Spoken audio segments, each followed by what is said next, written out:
అరే మామ నువ్వు ఇక్కడ ఉన్నవారా? నీకోసం తిరుగుతానరా మొత్తం. ఎందుకు?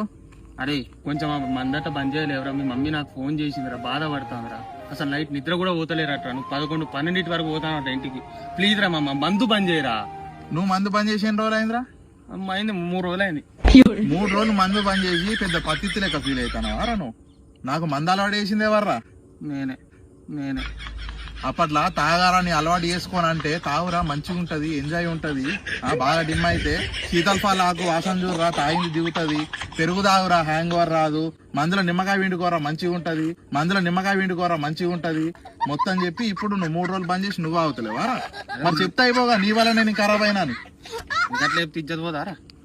నీకు ఇజ్జత్ ఎక్కడిదిరా? సరే కానీ రేపేలో ఉండి ఎట్లా మళ్ళీ స్టార్ట్ చేస్తావా? నాకు ఫోన్ చేసి. అస్సలు స్టార్ట్ అయ్యా.